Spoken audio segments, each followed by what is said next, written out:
Orta Asya ülkeleri Kazakistan, Kırgızistan, Özbekistan, Türkmenistan ve Tacikistan'ın Çin'le işbirliği platformu olarak bilinen Orta Asya Çin Zirvesi çevrim içi gerçekleştirildi.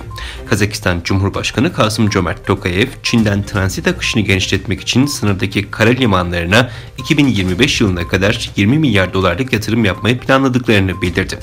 Özbekistan Cumhurbaşkanı Şevket Mirziyoyev, engelsiz ticaret ve sanayi alanındaki işbirliğinin geliştirilmesine yönelik Çin-Orta Asya Ekonomik İşbirliği yeni stratejisinin hazırlanmasını teklif etti.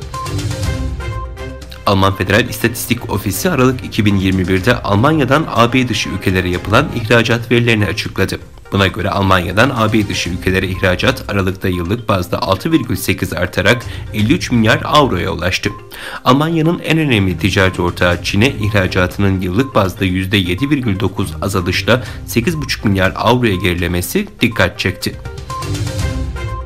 Pasifik bölgesinden sorumlu ABD 7. filosundan yapılan yazılı açıklamada Carl Vinson uçak gemisinde konuştu. F-35C savaş uçağının Güney Çin Denizi'ne devam eden bir tatbikat kapsamında iniş yaparken düştüğü ifade edildi.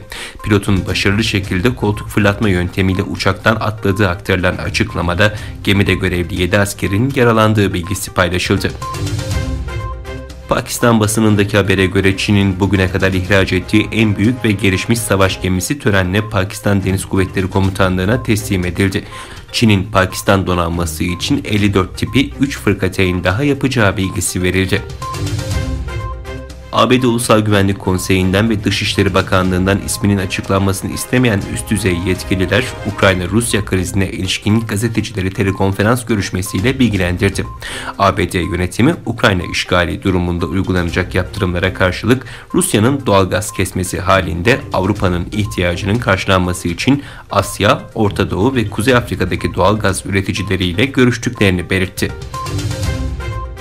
Suudi Arabistan'la Irak sınırında iki ülkenin elektrik şebekelerini birbirine bağlamak için mutabakat zaptı imzalandı. Suudi Arabistan resmi haber ajansında yer alan habere göre mutabakat zaptı Suudi Enerji Bakanı Abdülaziz bin Selman'la Irak Bakanlar Konseyi Genel Sekreterinin katılımıyla imzalandı.